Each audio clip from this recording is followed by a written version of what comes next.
I thought I will share something which inspires confidence in the criminal justice administration system.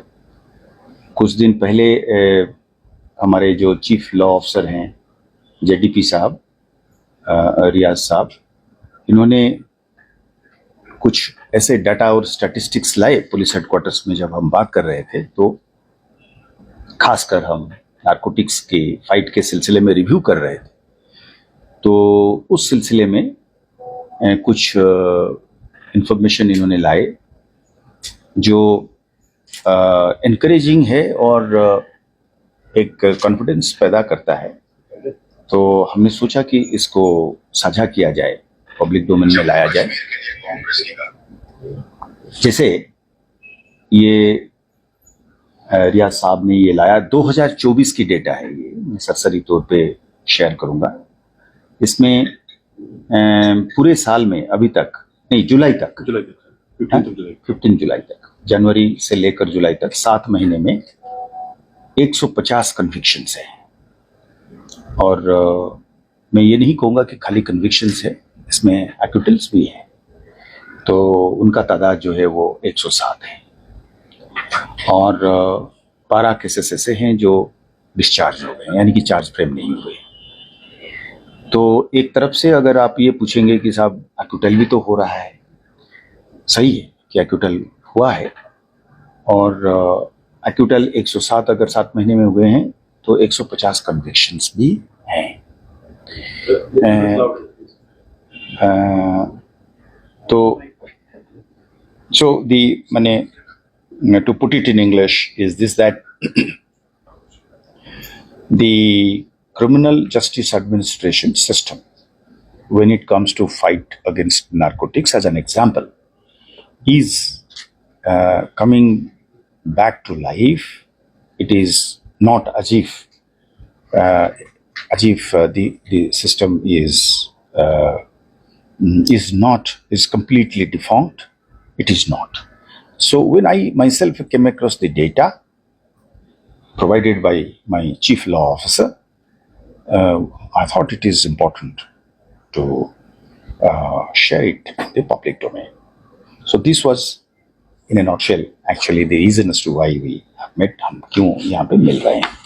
और इसके साथ साथ में ये भी कहूँगा, मेरे ख्याल में मेरे चीफ लॉ ऑफिसर साहब इस पे ज़्यादा रोशनी डालेंगे, कि जहाँ पे एक्विटल्स हुए हैं, अगर आप ये सवाल कर रहे हैं कि एक्विटल्स हो रहे हैं, तो आप जैसे पूछ रहे थे कहीं किसी और मोड पे कि एक्विटल्स के लिए आप क्या कर रहे हैं, तो आप अगर चूंकि आप मॉनिटर करते हैं रियाज साहब, इसमें आप ये बता सकते हैं कि आपने कितने सैंक्शंस वगैरह लिए, अपील के जो सिस्टम है वो भी थोड़ी बहुत एक्सप्लेन कर सकते हैं आप। 60 cases, and out of 60 cases, 45 cases sanction has been accorded by government, and appeals have been filed in higher court. The rest of the cases, they are still lying with the government, and we have discussed those cases with the government several times, and within 15 or 20 days they are going to accord sanction in those cases also.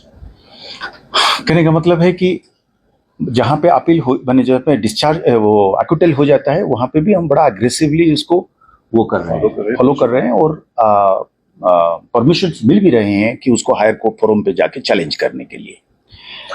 तो साथ साथ में हमने investigations में जो माने investigation एक लंबा काम है, इसमें आप स्टेटमेंट रिकॉर्ड करते हैं, विटनेस इकट्ठा करते हैं, आप सामान को ठीक तरीके से सीजर करते हैं, उसको एफएसएल में भेजते हैं, फिर इसकी रिपोर्ट लेते हैं, फिर इसको कोर्ट में पेश करते हैं, फिर एक्सपर्ट्स को भी कोर्ट में बुलाते हैं, फिर उसका स्टेटमेंट होता है, वो क्रॉस एग्जामिनेशन को होता है, उसको सस्टेन करते हैं।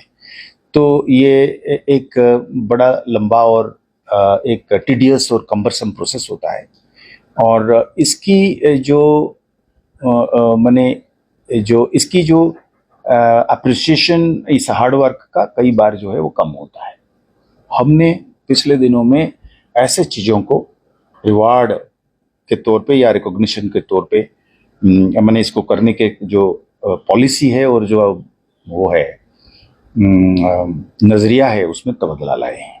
तो मैं स्टाफ ऑफिसर साहब से रिक्वेस्ट करूंगा कि किस किस्म के रिवार्ड्स हम इन्वेस्टिगेशन में और प्रोसिक्यूशन में दे रहे हैं या पॉलिसी के चेंज के हिसाब से। रिकमेंडेशन सर्टिफिकेट देते हैं और ऐसा नहीं है कि किसी एक इंडिविजुअल को मिलता है। इसमें जैसे सर ने ब्रीफ किया, all the law officers, investigating officers और जो निटी-ग्रिटीज होती हैं केस की, जो कोर्ट्स में हमारे पैरवी अफसर्स होते हैं, ऑफिशियल्स होते हैं, सो एज ए टीम इन सबको एक तो डीजीपी कमेंडेशन सर्टिफिकेट मिला देते हैं हम, साथ में कैश रिवॉर्ड देते हैं। कैश रिवॉर्ड हर बंदे को, हर इंडिविजुअल को दिया जाता है और अभी लेटेस्ट हमने जो एक 11 केसेस को हमने डिस्पोज किया और उसमें cash reward varies from 75,000 to 1.5 lakh also. So ये अभी कंटिन्यू चल रहा है हमारा प्रोसेस। जैसे इसमें एक एग्जांपल के तौर पे अगर हम देखें, मतलब मैं आपको इंडिविजुअल स्टोरीज नारकोटिक्स के सिलसिले में जैसे मैं बताऊंगा अभी, तो एक कुपवाड़ा की एक केस है जहां पे 20 साल की सजा हुई है दो मुलजिम को, सैयद इशफाक शाह और खुर्शीद अहमद गुजर। तो ये केस जो है 15 पैकेट हेरोइन का सीजर हुआ था और इनमें 2 लोग पकड़े गए थे और इसमें 20 साल की सजा। और इसमें जो लोग इसमें टीम जो इन्वेस्टिगेशन हुई थी, इसमें इंस्पेक्टर्स हैं, प्रोसिक्यूटर्स हैं, हेड कांस्टेबल रैंक के लोग हैं। तो इस वाली केस में अगर हम निकालें जो है ये वाली केस में अगर 5,000 और कमेंडेशन सर्टिफिकेट नहीं, इनके जो बंदे हैं जी सर, जिनको 20 years, life imprisonment, 20 years.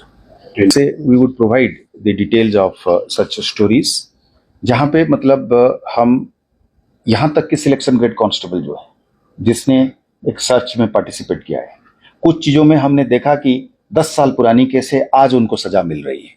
तो हम 10 साल पुराने वाले जो इन्वेस्टिगेटिंग ऑफिसर वो रिटायर कर गया है, घर पे बैठा है, फिर भी हम उसका नाम निकाल के उसको कमेंडेशन सर्टिफिकेट दे रहे हैं और उसको कैश रिवॉर्ड्स उसके घर में भेज रहे हैं कि आप तब मेहनत करे थे, आज वो रंग ला रहा है और सस्टेन्ड तरीके से वो कोर्ट में जा रहा है, पेश हो रहा है और उसकी वफादारी Ajay, I mean he can choose to be, क्योंकि मैं कहीं मेरे दोस्तों से, मीडिया की दोस्त और जो मैं डिपार्टमेंट में जो पुलिस अफसर्स कलीग्स होते हैं उनके साथ कई बार शेयर करता हूं कि एक बहुत बड़ा हमारा वीकनेस ये है कि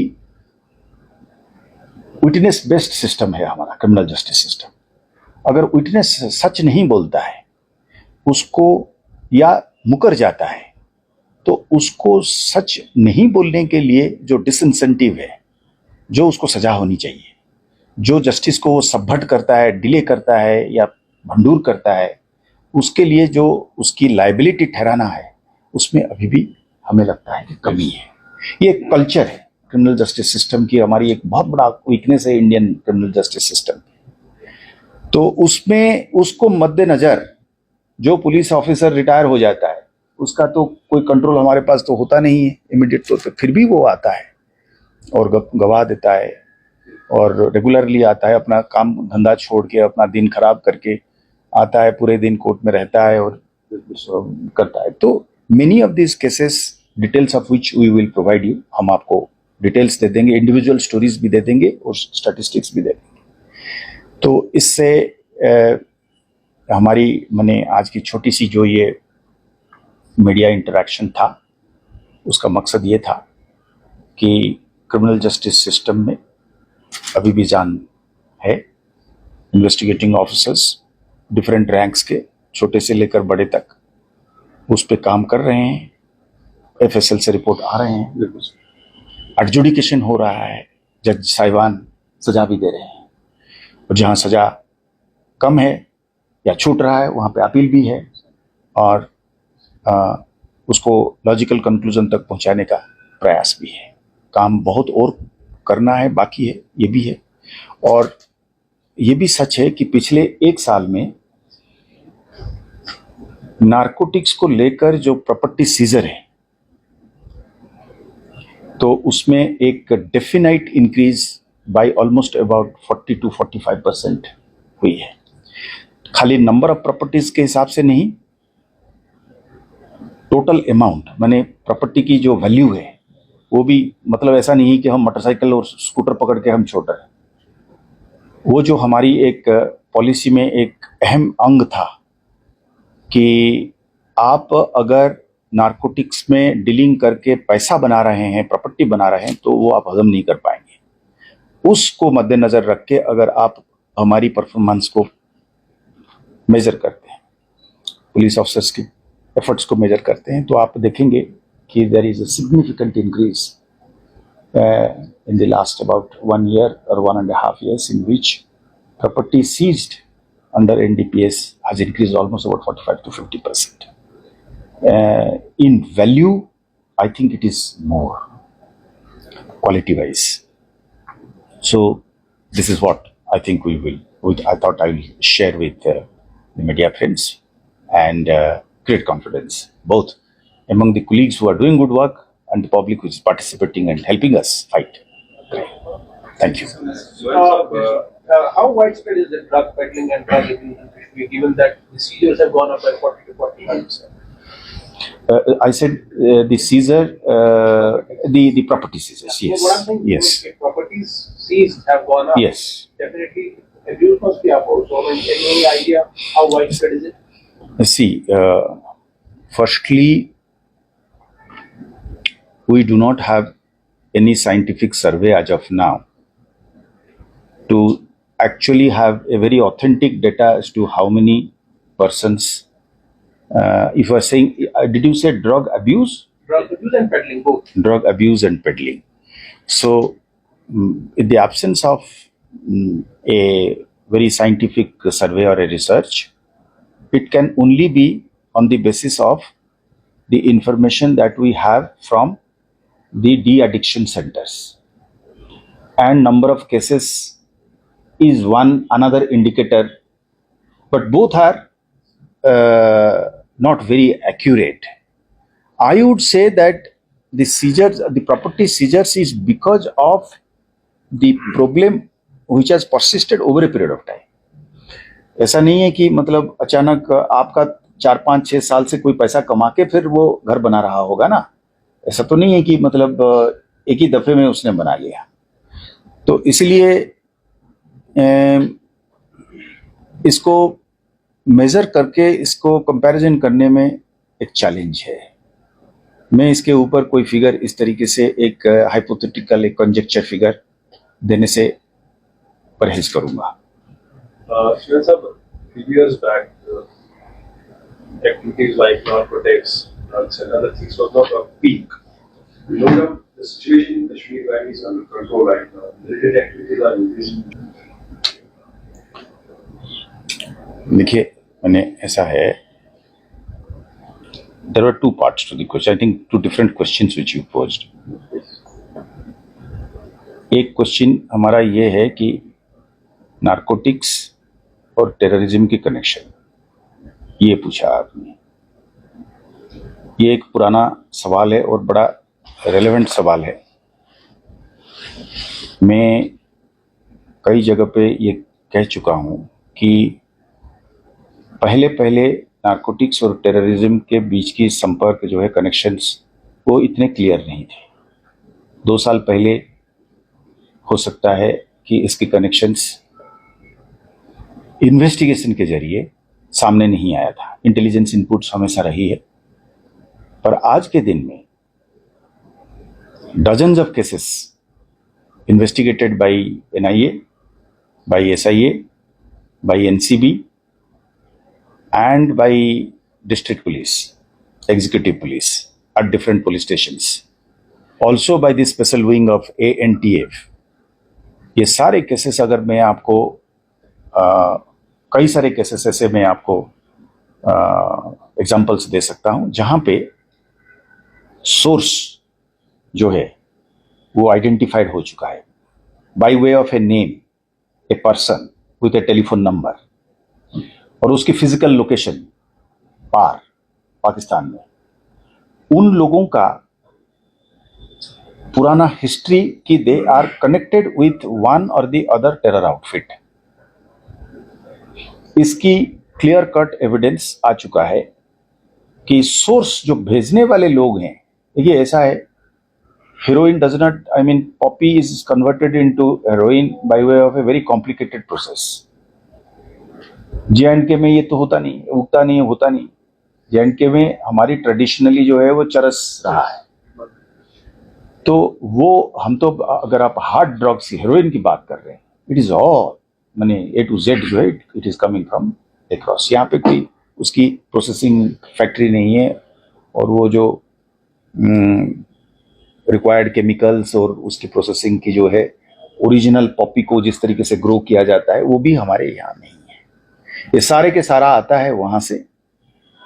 और जैसे मैंने कहा कि बैकवर्ड इन्वेस्टिगेशन माने लिंकेजेस में it has been clearly found out. जैसे मान लीजिए कि हमने कुपवाड़ा में, करना में, या फिर उड़ी की आगे में, जहाँ पे हम लास्ट वाले बंदे को पकड़े हैं कि साहब तुम्हारे यहाँ से मिला, तो उसकी इंसाफ और उसकी टेलीफोन डिटेल्स और उसकी बाकी जो कम्युनिकेशन चैनल्स में से क्लियरली ये आता है कि साहब वो पार से उसको सोर्स करा है।